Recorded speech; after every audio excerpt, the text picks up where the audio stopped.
If your mind hasn't been quiet for a long time, stay with me. If your thoughts have been running in circles, replaying the same fear, the same conversation, the same worry over and over, this message was prepared for you tonight. If you've been lying down to sleep, but your mind refuses to lie down with you, you are in the right place. Jeremiah Stone here. Repetition reveals resistance, and tonight we are going to bring peace to the restlessness that has been stealing your rest. Before we begin, leave your first name in the comments and the one situation pressing on your mind tonight. I will pray over every name that appears, because a mind under pressure should never carry that weight alone. So take a breath with me. Loosen your shoulders. Drop them. Unclench your jaw. We are about to do something different tonight, and your mind is about to learn what real silence feels like. There is a reason David, the same man who wrote songs of war, also wrote the most peaceful prayer ever recorded. David did not write only one psalm for the anxious soul. He wrote two. And most people, most believers, only ever use one of them.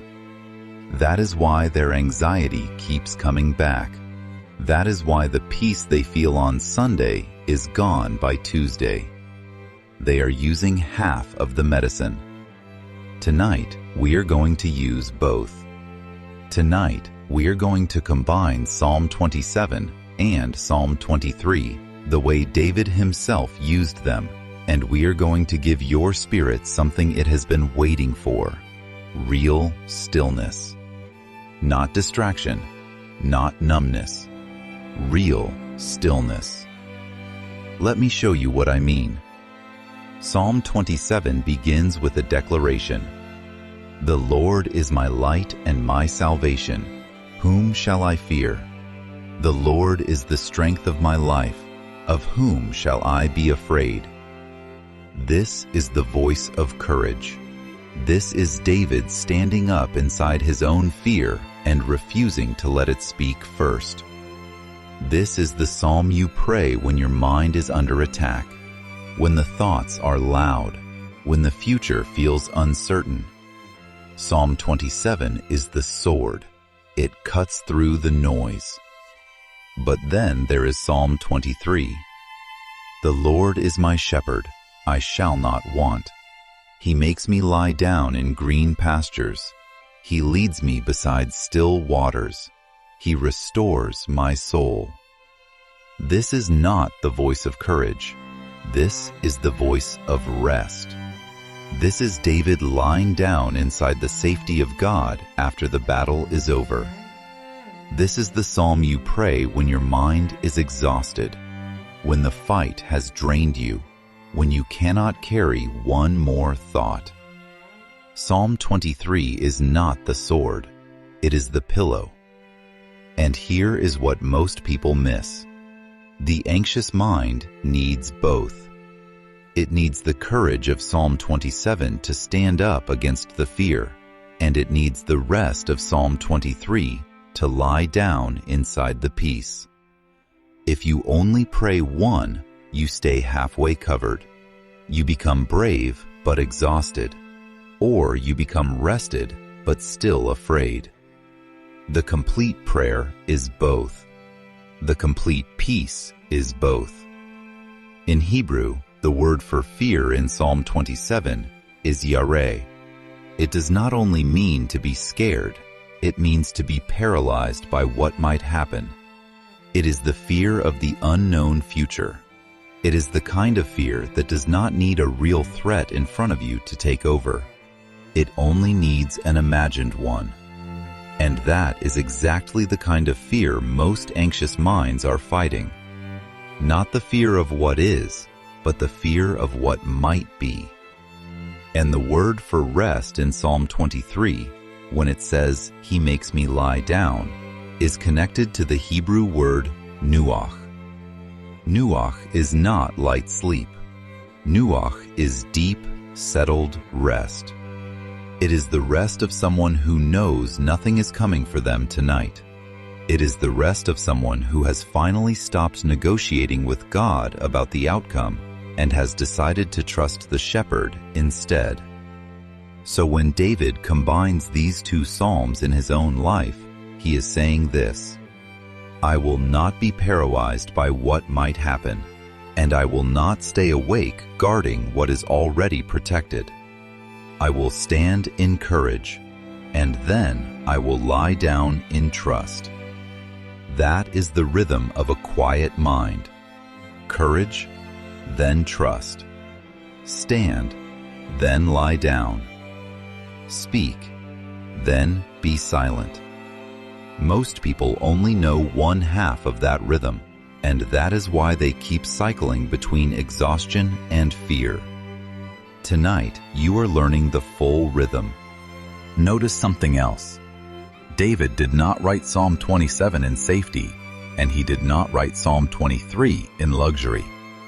He wrote both of them while real things were happening to him. Real enemies, real betrayal, real uncertainty. The peace David describes in these Psalms is not the peace of someone whose life is finally easy. It is the peace of someone who learned how to find God in the middle of the difficulty. That is important for you to hear tonight. You do not have to wait for your circumstances to settle before your mind can rest. The shepherd does not wait for the valley to end before he leads you through it. He leads you through it now, while it is still a valley. The peace is available now, while the situation is still unresolved. That is the gift of these two psalms together. Now stay with me, because there is something most people miss in verse 4 of Psalm 27.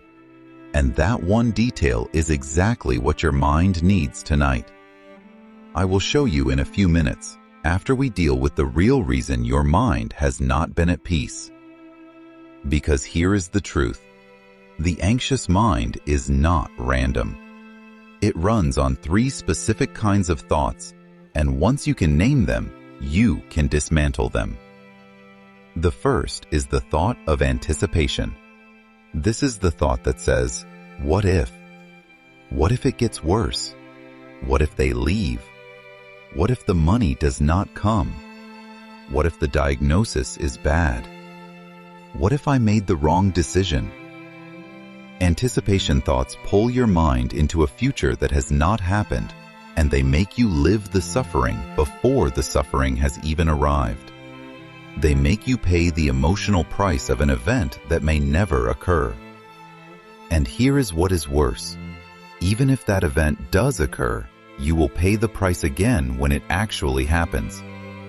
So anticipation makes you suffer twice for something that should only cost you once, if at all. The second is the thought of repetition. This is the thought that loops back to the past. Why did I say that? Why did they treat me that way? Why did I let that happen? Why did I trust that person? Why did I miss the sign? Repetition thoughts chain your mind to a moment that is already over, and they make you serve a sentence for something that has already been judged. They keep you negotiating with a past that cannot be edited, instead of stewarding a present that can still be shaped. The third is the thought of comparison. This is the quietest one and the most dangerous. It says, everyone else has it together. Everyone else is moving forward. Everyone else has the family, the peace, the calling, the answer. And you are behind. Comparison thoughts steal your present by making you measure your inside against everyone else's outside. They convince you that the timeline of someone else is the standard for your life, when in truth, no 2 paths God designs are ever the same. These 3 thoughts are what keep your mind awake at night. And here is the strategy. Psalm 23 was designed by God to neutralize anticipation. When David says, I shall not want, he is not saying I have no needs. He is saying, I will not live in fear of needing. The shepherd is already ahead of me. Whatever I will need tomorrow, he is already arranging today. So my mind does not need to run ahead anymore. Psalm 27 was designed to neutralize repetition. When David says, "Wait on the Lord, be of good courage, and he shall strengthen thine heart." Wait, I say, on the Lord. He is telling his mind to stop replaying the past and to start watching for the next move of God. Waiting is not passive. Waiting is active attention forward. And when these two psalms are prayed together, comparison dies on its own, because a mind that is not afraid of the future and not changed to the past has no time to measure itself against anyone else. What goes unchecked grows. Anxious thoughts that are not named become anxious thoughts that rule. So tonight, we're going to name them, and we're going to release them, one layer at a time. Take another breath with me. Slow, deep. Let it out. We are not in a hurry. The next part of this message is the prayer, and we're going to pray in 3 layers. First, we will quiet the mind. Then we will restore the heart. Then we will rest the body. Stay with me through all 3. Do not skip ahead. Each layer prepares the next. Father, I come before you tonight on behalf of the one listening to this message. You see the mind that has not stopped. You see the thoughts that have been running for hours, for days, for weeks. You know every loop, every fear, every scenario this mind has built. And tonight, in the authority of your word and in the name of Jesus, I speak to that mind right now. Mind, be still. Mind, be quiet. Every thought of anticipation that is pulling this person into a future that has not happened, I cancel that pull right now. Every what if that has been speaking louder than the promises of God, I silence it. Every imagined scenario that has been playing on repeat, I shut it down. Lord, you said you would keep in perfect peace the one whose mind is stayed on you because they trust in you. So tonight, I declare that this mind is being stayed on you, not on the problem, not on the outcome, not on the worst case, on you. Father, I lift up the one listening, and I ask you to meet them in the exact place where their mind has been stuck. If they have been replaying a conversation, release them from it. If they have been carrying a regret, lift it off them. If they have been afraid of a phone call, a meeting, a result, a date on the calendar, go before them into that moment and prepare it for them. If their mind has been spinning around a person who hurt them, quiet that spinning tonight. If their mind has been running ahead to a worst-case scenario, pull it back to the present. If their mind has been judging itself for not being further along by now, silence that judgment with the truth that you are not finished writing this story. Lord, you said in Psalm 27, "One thing have I desired of the Lord, that will I seek after, that I may dwell in the house of the Lord all the days of my life." And here is the secret most people miss in that verse. David did not say, "I have many desires." He said, "one thing." The reason most minds cannot be quiet is because they are chasing 20 things at once. 20 fears, 20 hopes, 20 plans. But David teaches us tonight that the secret of a focused mind is to have one anchor, one desire, one place to return to, the presence of God. So tonight, I declare that this mind is returning to one anchor, not 20, one. The presence of God is the anchor, and every other thought is being released to its proper place. The fears are being released to the feet of the shepherd. The hopes are being released to the timing of the Father. The plans are being released to the hands that hold the future. I pray now for the one listening, and I ask the Lord to remind you of the names you left in the comments. Father, every situation that was written there, you saw it before it was typed. Move on those situations now. Begin reversing what has been pressing on this person. And if you have not yet shared what is on your heart tonight, take a moment now and leave it in the comments. Just one sentence. The thing your mind keeps returning to. Because when you name it before God, it loses its grip on you. Now we move into the second layer, the heart. Because an anxious mind is almost always a heart that has not been allowed to feel. Father, for the one listening, I ask you to come close to the heart that has been holding everything in. The heart that has been strong for everyone else. The heart that has not had a place to lay down its weight.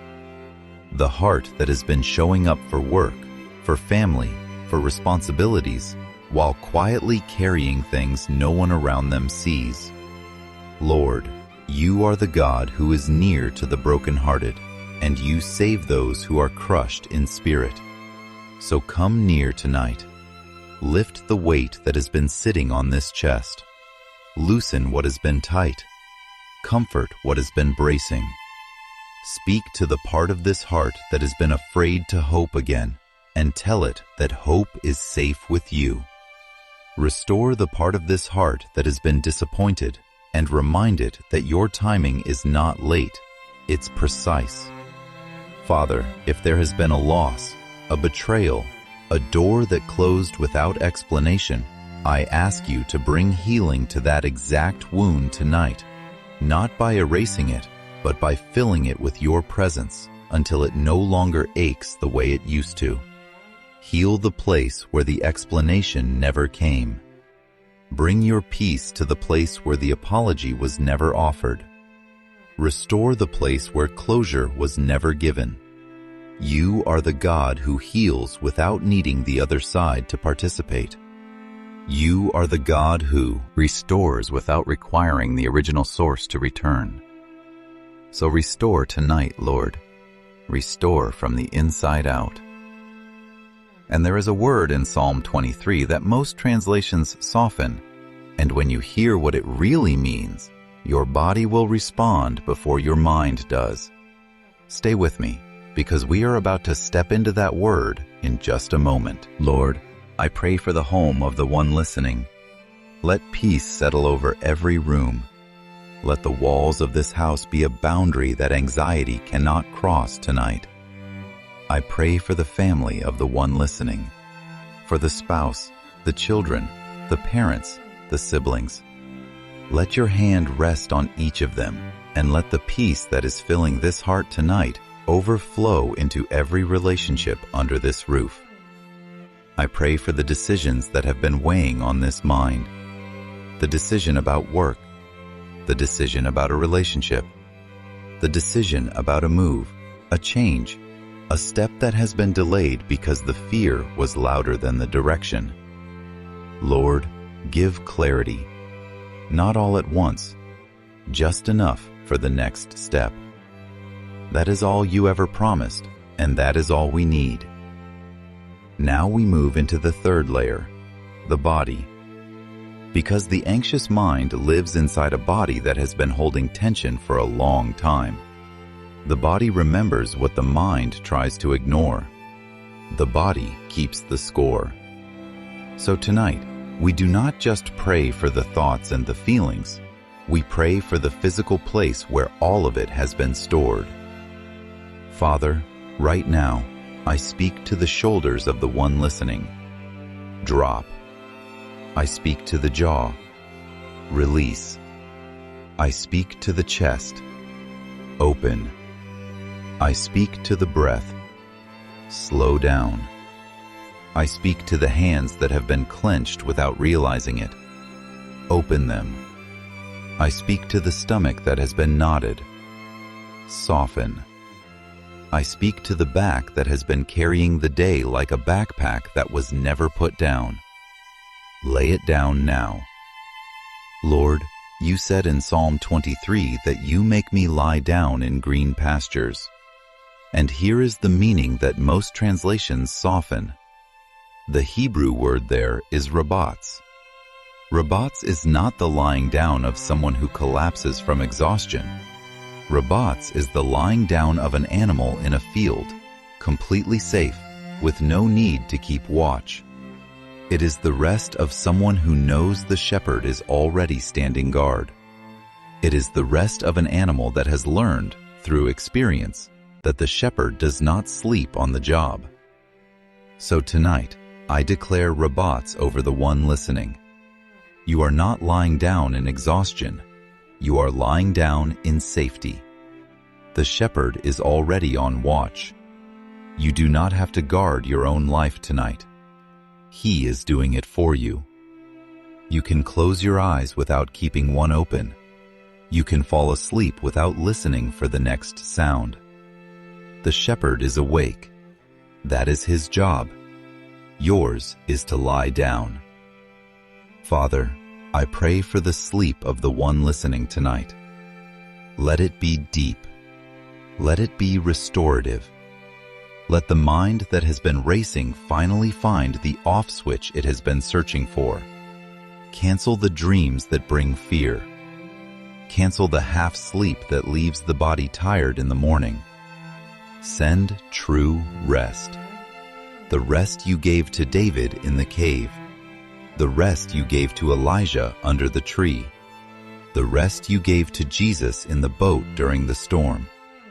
That kind of rest.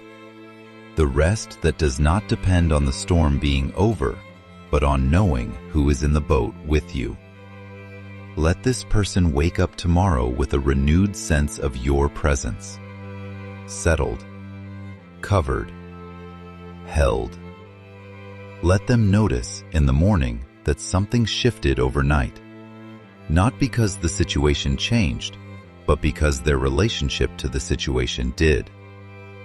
I pray over the body of the one listening, over every place where stress has been stored, over the stomach that has been tight, over the head that has been heavy, over the back that has been carrying invisible weight. Lord, release every place where restlessness has settled and replace it with the peace that passes understanding. I pray over the well-being of the one listening. Sustain what has been strained. Renew what has been worn down by months of carrying too much. I pray over the finances of the one listening, over every bill, every decision, every uncertainty. Lord, you are the shepherd who leads, and you do not lead your sheep into places where you have not already prepared provision. So I ask you to provide. Not abundance for show, provision for peace. Enough that the mind can rest. Enough that the heart can breathe. Enough that the body can sleep without calculating in the dark. Cancel the late-night arithmetic that has been keeping this mind awake.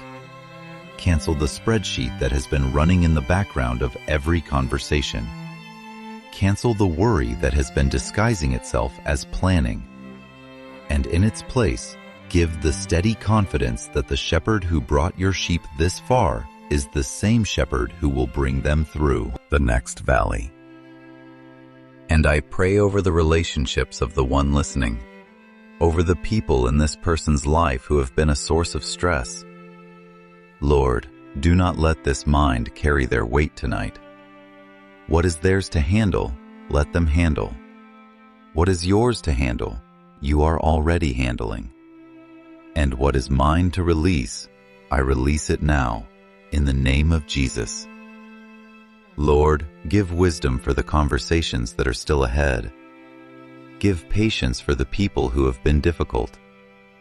Give discernment to know the difference between a relationship that needs more grace and a relationship that needs a healthy boundary. And give peace in the relationships that have already gone quiet, the ones where the silence itself has been heavy. Speak peace into that silence tonight. Now stay with me, because before we close, there is one final declaration I want to give you. One that, if you carry it into your sleep tonight, will change how you wake up tomorrow. But first, speak these declarations with me. Out loud if you can, in your heart if you cannot. My mind is not a battlefield tonight. My mind is a sanctuary. I am not waiting for peace. Peace is already with me.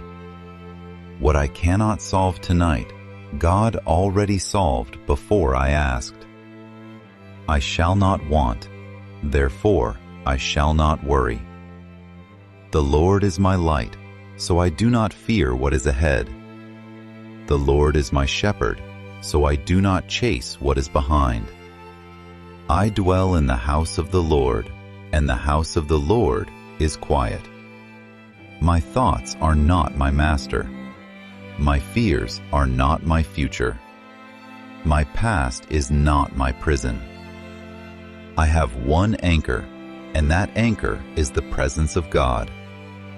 I lie down tonight in Rabbats, in the deep rest of the safe sheep, because the shepherd is awake, so I do not have to be.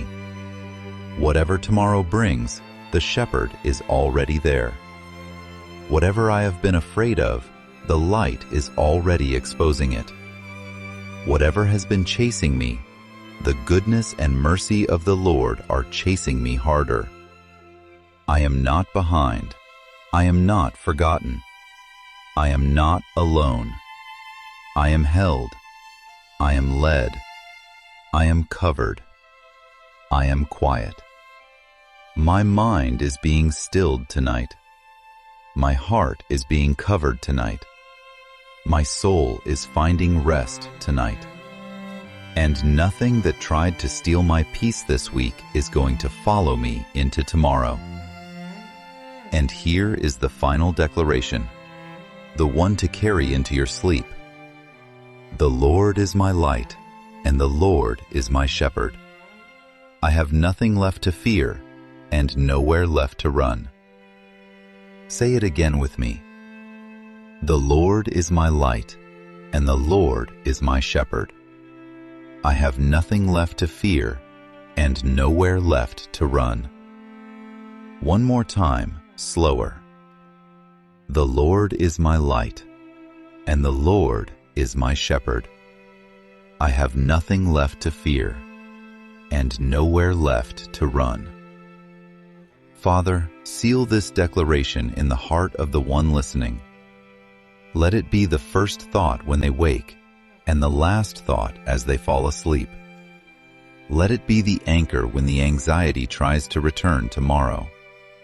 And it will try. But tonight, this person learned something the anxiety did not want them to learn. That courage and rest are not opposites.